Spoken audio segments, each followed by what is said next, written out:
All right, so let us begin. We're in chapter 4, and what we're doing at the moment is we're actually starting to wrap up the chapter. The thrust of this chapter was all about the power of what's called the levushim, the garments of the soul, because the expectation that people have is that the neshama and all of its various powers, which we spoke about in the previous chapter, the various traits of the soul, we typically imagine that that's where the greatness lies. We expect that the greatness lies in our ability to think and our ability to feel in a deep manner. That's typically where people believe that the strength of the soul lies. And what's intriguing about this chapter is that we discover that the seemingly superficial parts of the soul, the ability to interact with the world through thought, speech, and action, so not just the intellectual powers, but the actual processing of thought, and more interesting to us, even speech and even action, that's what allows the neshama its greatest expression and its greatest potential for achievement. And part of how we understand that, and this is where we are in our conversation right now, is to understand this, or to address this question. It's an interesting question, and it's such a Jewish issue. It's such a Jewish question to raise. So you have a look in most spiritual teachings, most spiritual disciplines. Effectively, what you'll be told is that the higher you go in the spiritual realms, the closer you'll get to God. So the objective is always to get as spiritual as possible, to remove yourself from the physical world as much as possible. So go off and live in a monastery in the mountains somewhere, and that will help you. That way you'll become deeply spiritual, and if you become deeply spiritual, you'll get closer to God. Or spend time in your garden, in your Zen garden, on your yoga mat, and then you'll get closer to God. And what's interesting about Judaism is we have a really different perspective, very different perspective. And we say that it's not synonymous. The spiritual and the divine are not synonymous. Most people don't anticipate it. They don't expect it. What do you mean they're not synonymous? How's it not possible? So that's part of what we're going to have a look at today. And if you had to ask somebody this question in any other spiritual discipline outside of Judaism, you'd probably get a very different answer to the answer that is provided within Judaism. So here's the question. The question is, where is it better to be? Is it better to be on earth, or is it better to be in heaven? Now you've got to be very, very careful how you answer this question, because what happens if a person answers the question and says it's far better to be in heaven? Well, God forbid, you don't necessarily want anybody to take you up on the offer, you know what I mean? Until the time is right. You want to be here. This is where we live. This is where you want to be. So it's an interesting question. It's interesting to ask the question, where's better to be in heaven or in earth? Any person who is a spiritually aspirational person would prefer to be in heaven. And the truth of the matter is, even if you look at our history, you'll see that quite a number of people in our history who toyed with various means of being able to escape this world so that they could get into heaven. Maybe the best example of that would be Aaron's two sons, Nadav and Avihu. They got so enraptured in the experience of spirituality and drawing close to God that they were quite happy. I mean, the Torah reports that they died because they came too close to God. But in a sense, they were happy to die. That's where they wanted to go. They felt this world to be very constricting and very limiting, suffocating. So if you have the opportunity to break out of this world and to get into heaven, that's actually quite, it's quite attractive. In fact, if you really want to analyze it, when the Torah speaks about the prohibition against suicide, the Torah wasn't adding another layer of guilt to people who are already grappling with serious clinical depression. That is understandably a challenge, a mental health issue challenge. When the Torah prohibits suicide, it's talking about people who voluntarily looked to leave this world because they believed that heaven was better than earth. So now you've got to be very careful how you address this question. Because the truth is, you are doomed either way you answer. If you answer that it's better to be in heaven than it is to be on earth, then you spend the rest of your life wondering, what am I doing here?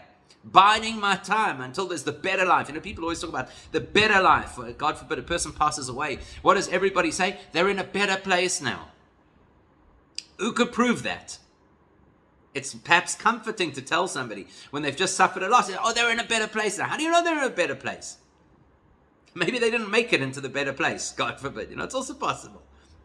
Maybe they're in a waiting room somewhere, in a holding cell. Maybe they would drop down the chute into the alcohol. Who knows? The better place. So if you decide that the better reality is heaven, then you effectively spend every day of your life feeling, oh, oi, it's heavy, it's limiting, it's restrictive. Now, if you're going to answer that the better place to be is on earth, you've got a different problem. What's your aspiration then? Cling to life as people do. The so-called survival of the fittest. Do everything in your power to be able to stay in this world as long as possible. Nothing wrong with that. Self-preservation is a good thing. I think most people will agree, right? I think most people agree that self-preservation is a good thing. But if my whole perspective is that the greatness of life is in this world, so what am I striving towards? What am I aspiring to? So you're doomed either way you look at this.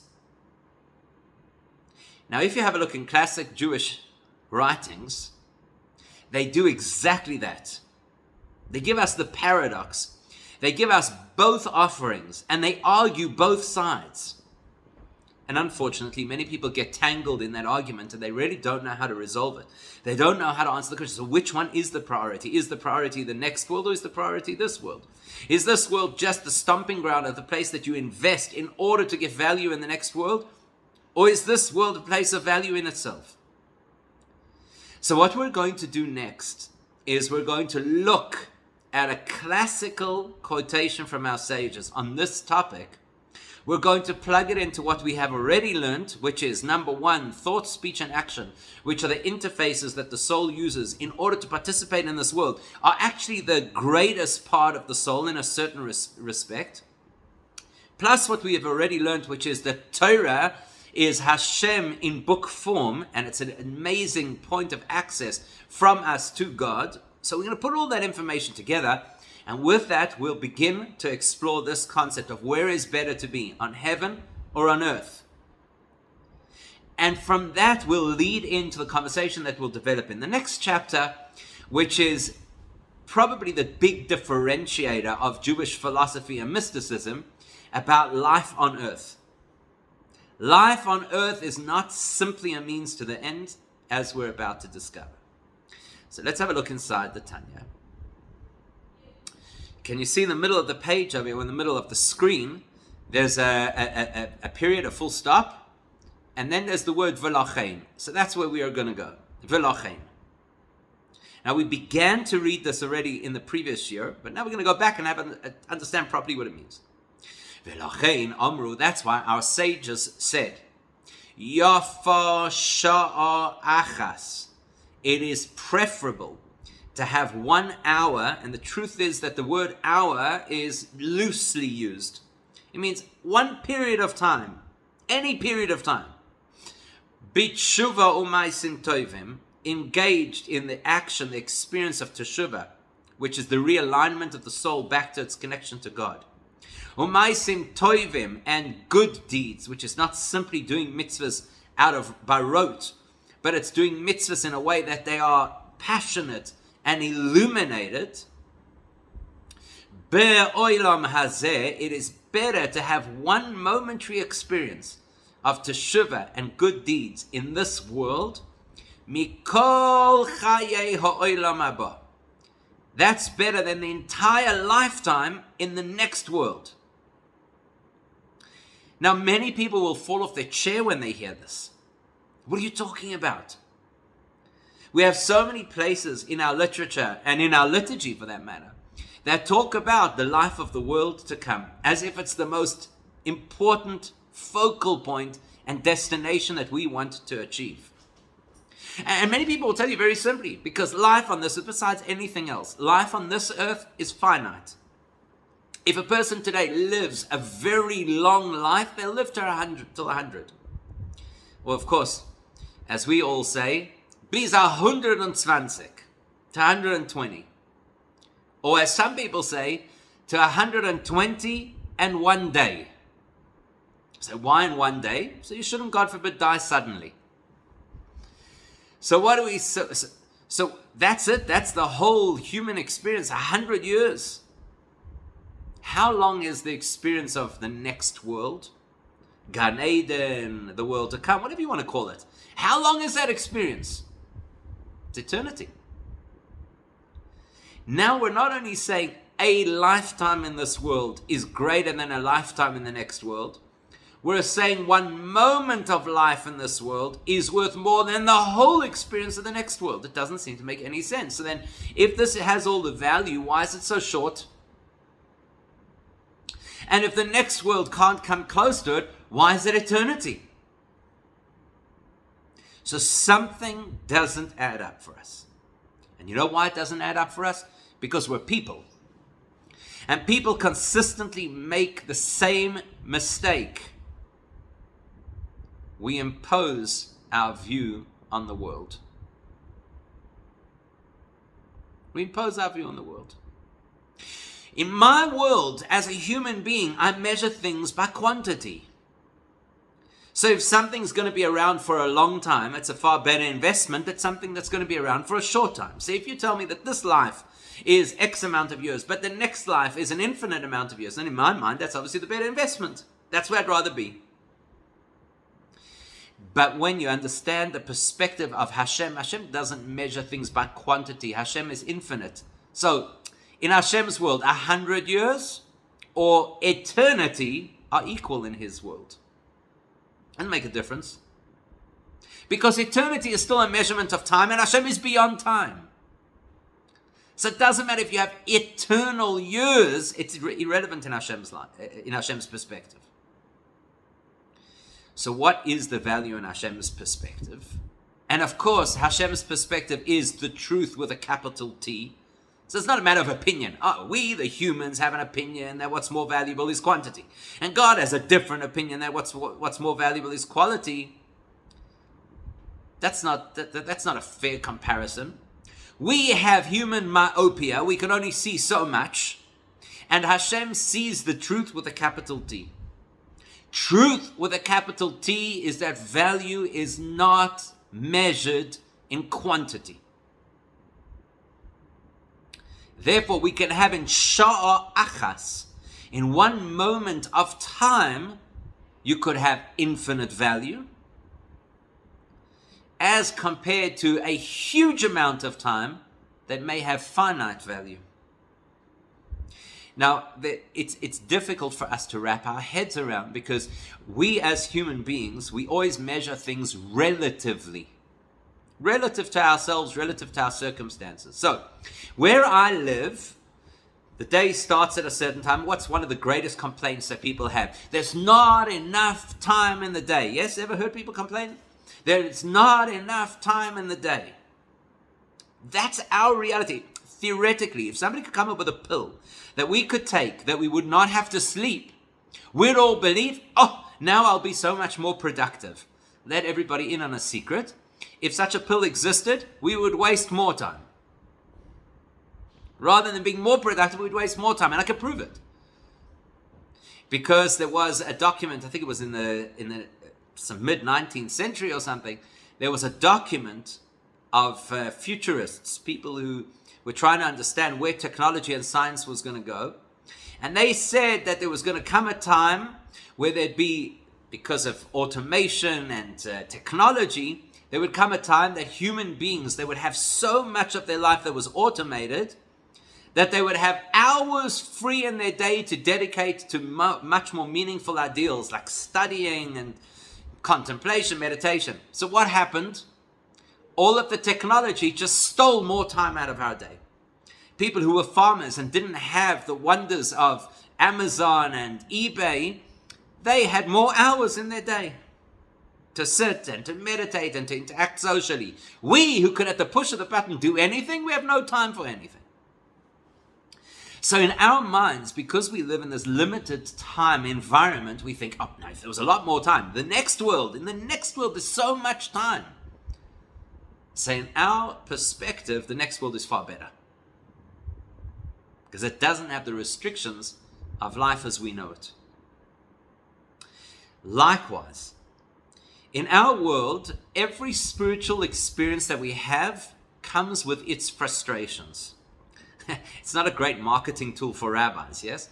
Don't think it's something rabbis should be saying loud. Every spiritual experience comes with its frustrations, but it does. Why? Let's say, for example, you have a very meaningful spiritual experience and you feel very inspired. What is absolutely guaranteed to happen next? And it's guaranteed. The inspiration will wear off. If it's Yom Kippur, the inspiration will wear off by the time you break the fast. If it's some major life-changing event, it might take a few more days or weeks. So they tell us, Olam Haba, the next world, the inspiration is going to be 24/7. What do we say? Wow! Give me some of that. That sounds incredible. What are we doing? We're measuring value again by quantity. It's a very human thing to do. And it's not the truth. So now we'll do a comparison, which we began to study last time. What's the comparison between the reality of the next world and the reality of this world? Speaking here specifically about Gan Eden, which is the so-called next world that we have access to even during the course of current history.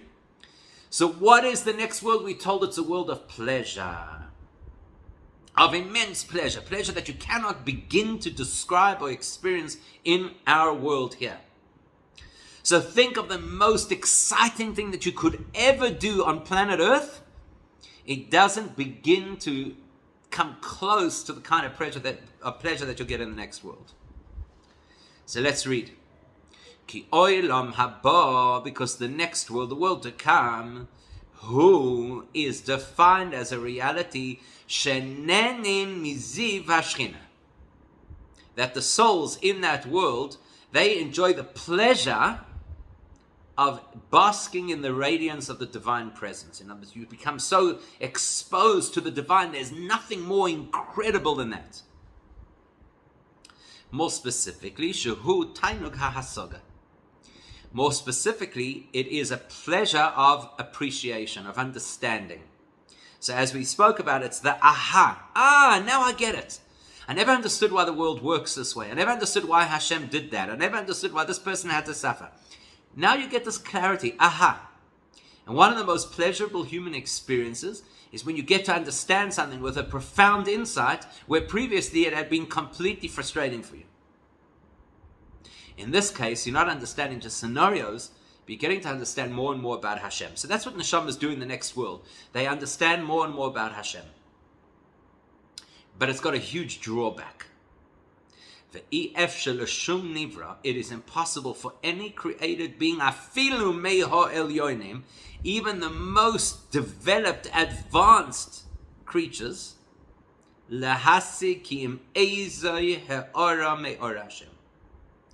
they'll never be able to grasp anything more than one glimmer of Hashem's light. So let's understand that. Up until this point, I've spoken about the limitation of being human, right? As if humans are the problem, because humans are so limited. That still argues the possibility that there are other creatures and other beings, spiritual beings, angels, or whatever you want to call them, that don't have the same problems as us. They don't have the same limitations. They're not as square as we are. And maybe they understand way, way, way more about God than we do. So let's go back again to that old metaphor. You have two people. The one person has a bank account that reflects $1 million. The other person has a magical bank account that is infinite. Whatever you take out of the bank account is always automatically replenished.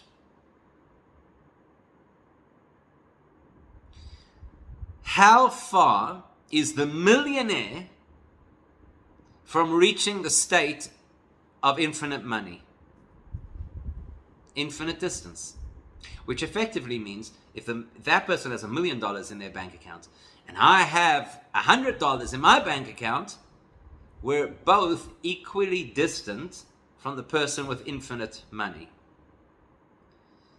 Now, the truth of the matter is that that's not a full metaphor, because we're still talking about things of a relative scale, amounts of money. Let's try something else. Let's say that there are two people working out in the gym. The one person is able to lift 20 kilos of weights. The other person is able to lift 100 kilos of weights. Next door, the gym, is a school of philosophy. In that school of philosophy, there's a course that is taught by one of the most recognized, world-renowned philosophers. Brilliant mind.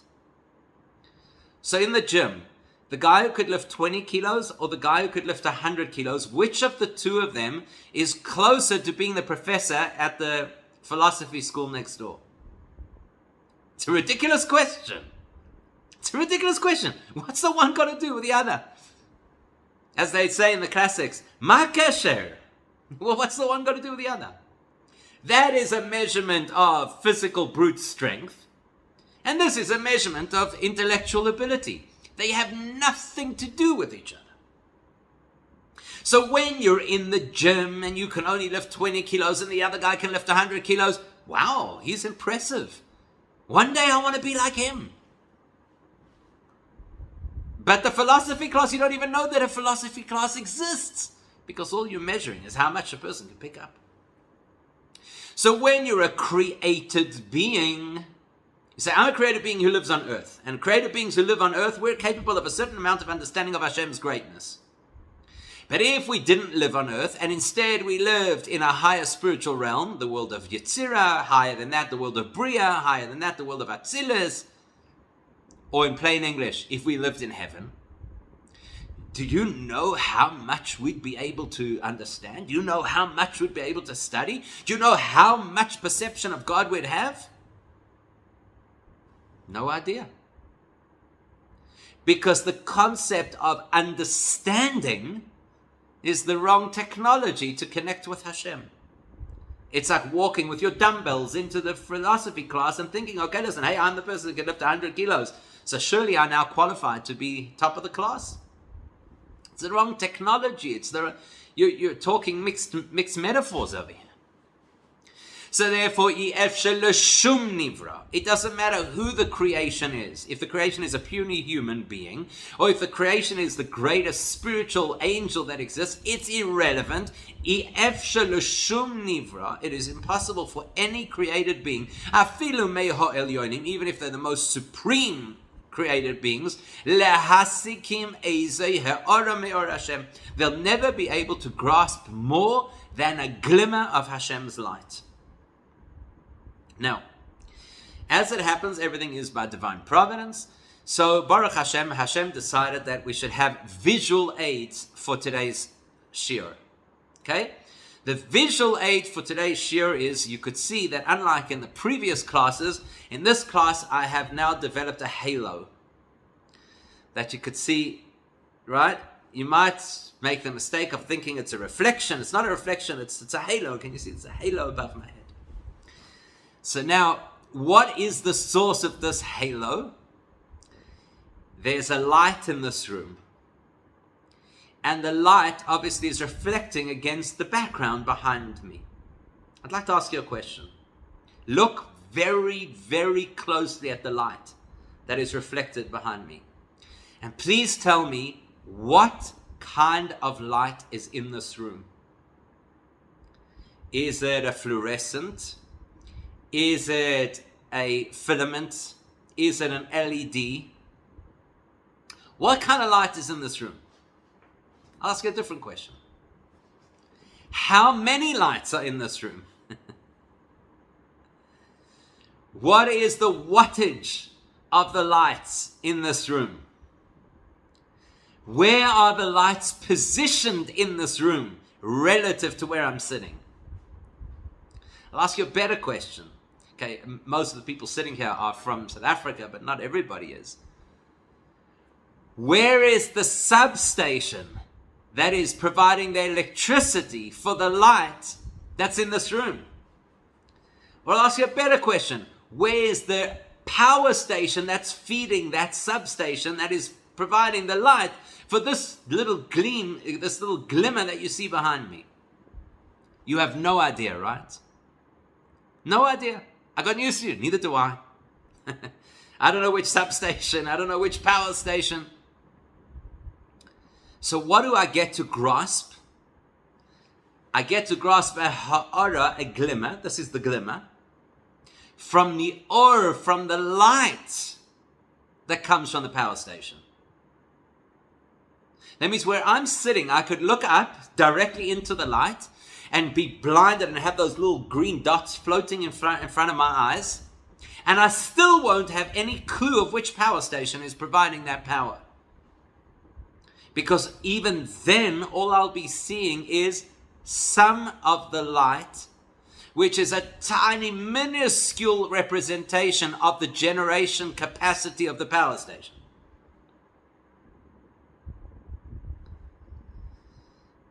So you take the whole experience of creation is, in the metaphor, living in this room.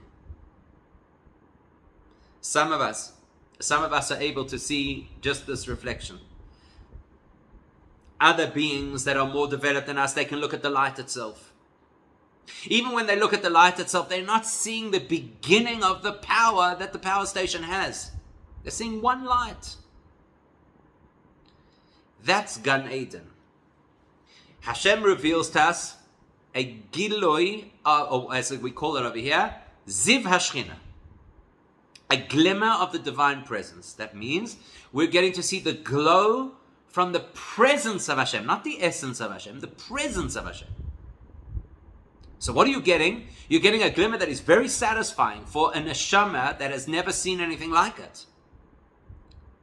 But in the real picture, what are you getting? A minuscule manifestation of a tiny bit of the generation capacity of the power source. So a person's neshama could be in Gan Eden for eternity, and during that eternity can consistently get a brighter and brighter light, in other words, clarity of Hashem.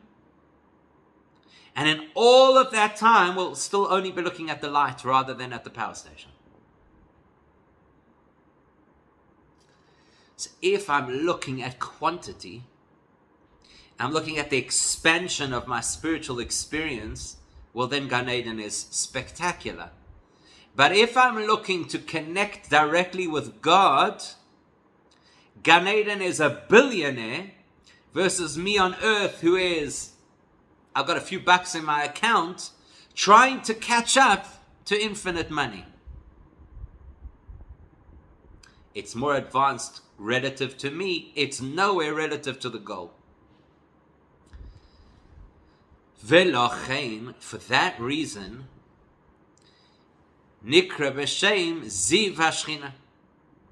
It's for that reason that the definition that we give for the experience of Gan Eden is the glow of the Shechina. We don't call it the light of God. We call it the glow of the Shechina. The Shechina is not full-blown godliness. It's the divine presence, the degree of godliness that is calibrated to be able to live within the environment that created beings can handle. So it's the glow of the Shechina. Aval HaKadosh Baruch Hu, but Hashem himself, bichvoidoi uve'atzmoi, in his full expression of his power and glory, and in the essence of who he is, leis machshava tfisa bei klal. No thought, no intellectual capacity is ever capable of grasping him. Why? Not because he's being difficult, not because he's elusive, not because he's malicious, not because we're not smart enough, but because it's the wrong technology. Intellect, whether it be human intellect or spiritual intellect, is the wrong technology to use if you want to grasp God himself. So you then have to ask yourself the really important question, so can we ever get close? If Hashem is infinitely beyond us, can we ever get close? And if we can't get close, are we not just wasting our time? So we sit over here in our Jewish communities and we start panicking because Pesach is on the horizon. So now I'm ready because I'm panicking about Pesach. So that must be an indication that I'm a healthy Jewish person. And then I'm going to go and clean my house top to bottom and get matzahs, the most money you'll ever spend on flour and water in your life. And we'll get wine, and we'll have people at the Pesach Seder, and we'll sit down, and we'll lean to the left, and we'll read the Haggadah. How much growth, how much closeness to Hashem can I get? I'm a person. And so here is the key principle that a person must remember at all times. It is impossible for a human ever to reach out and connect to Hashem. It's impossible. Because humans are finite and the destination is infinite. What is possible? Not only possible, but the single rational explanation for the system, Hashem can reach out to us. Obviously he could reach out to us. There's nothing to limit him. You can never say he's too big to reach us, because then he wouldn't be infinite. So therefore, as a logical axiom, the only way to God has to be demarcated by God. We could sit here and talk for hours on end about how the most important thing is to be a mensch, and the most important thing is humanitarianism, and the most important thing is meditation, and the most important thing is whatever. And we're wasting our time. Because if we don't follow the route that is demarcated by Hashem himself, we cannot access the infinite, which is not possible. So where is our point of access? It's not in Gan Eden. Gan Eden gives us experience rather than access. And the unfortunate thing is that so many of us are addicted to experiences. We want to feel. Yeah? So if somebody could do something that would feel spine-tingling, we'd be happy. The Chazan has to hit that note at Kol Nidre, and then I've had the experience of Yom Kippur. Have I had access? I don't know. But I had a wonderful experience.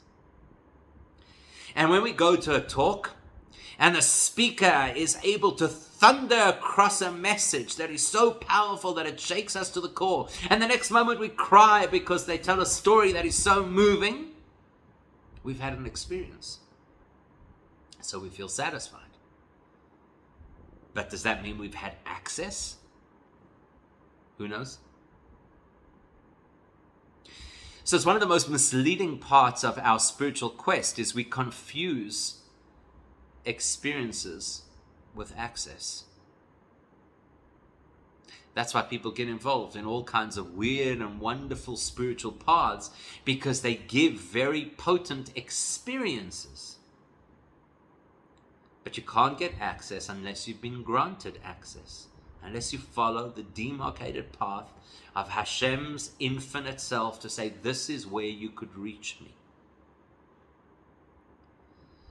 So, ki'im, kasher tfisa umislabeshes b'Torah umitzvah. No intellect can grasp God except when we grasp Torah, or we invest ourselves in mitzvahs, then the first thing that happens is you obviously grab the experience of the mitzvah or of the Torah that you learn. Now, I'm just going to highlight for 1 second this word tfisa, which means that you grasp. That will become the launch pad of the entire next chapter, to analyze in more detail what it means to grasp. But at this point, let's just talk more generically. I cannot grasp Hashem unless he puts out his hand and says, here I am. In this book, Torah is what? God in book form. Open this book. Learn its content. And now you have access. What is a mitzvah? A mitzvah is God's will. And as we know, it's explained in many places in Jewish mysticism, and particularly in Hasidus, that a person's will is the expression of what they are. What a person deeply wishes is who they really are. So if Hashem has a rotzen, a deep will for us to perform certain mitzvahs, then by doing those mitzvahs, we grasp Hashem's will. Now, is every mitzvah an experience? Not necessarily. That's why people often don't like mitzvahs. Because people often feel that mitzvahs are kind of arbitrary. And sometimes they feel, but they're not spiritual enough. And people will tell you, I don't feel anything when I wrap tefillin around my arm. And some people will quickly run to the rescue and say, no, but you will. And there's the ancient Chinese chakra points that align with where tefillin go. And people will tell you, just focus some more and breathe deeply and you'll have an experience. Same thing with Shabbos. People tell you, I don't feel anything on Shabbos. I want to be able to watch the game on a Saturday afternoon. We say, no, you don't understand. We'll rescue you. Don't worry. The experience of being with your family and eating more food than you should and singing nigunim, that's really meaningful because people are looking for experiences. We're wrong. We shouldn't be running to save people. We should be honest enough to say Judaism is not looking for experiences. Judaism is looking for access.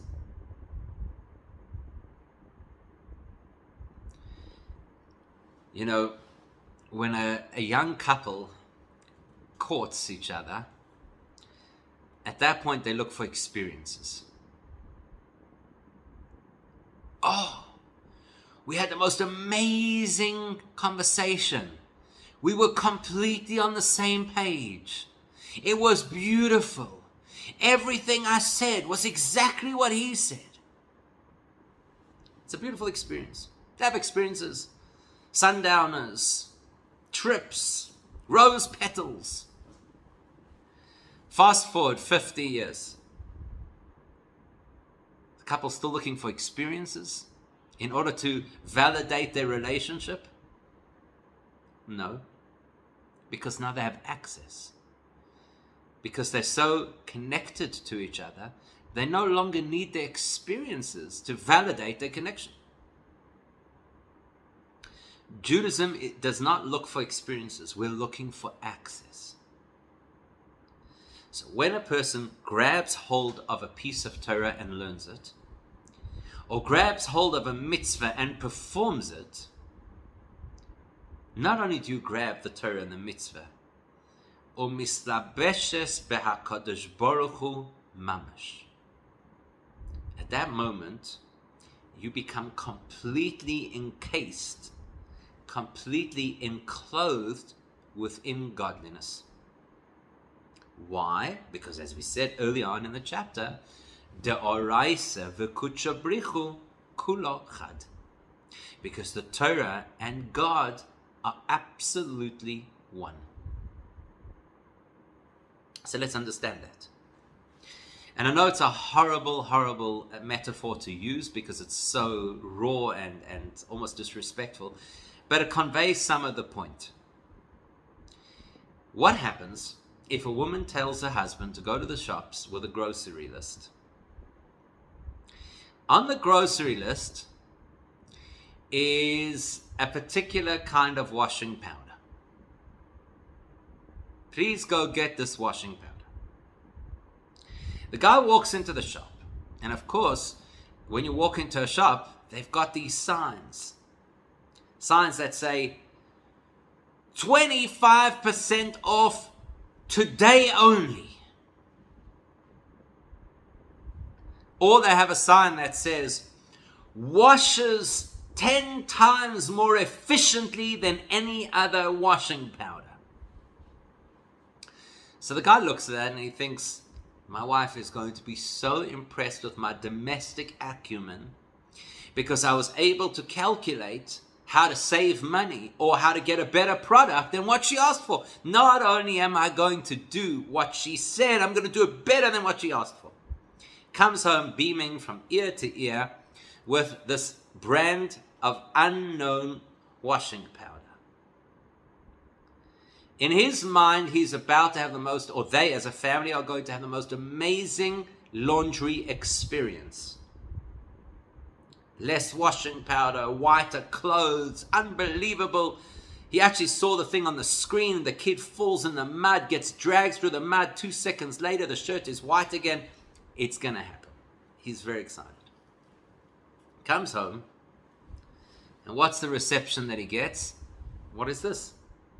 And he starts to give all the justification of it. It's this, it's that, whatever.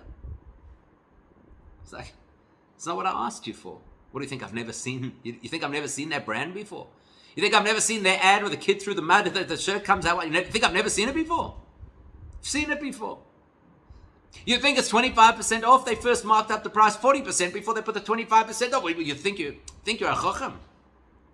There's a reason I wanted that particular brand of washing powder, because that brand of washing powder is the one that I know. It's tried and tested. I've used it now for 20 years. I've tried all of the others. This is the one that works.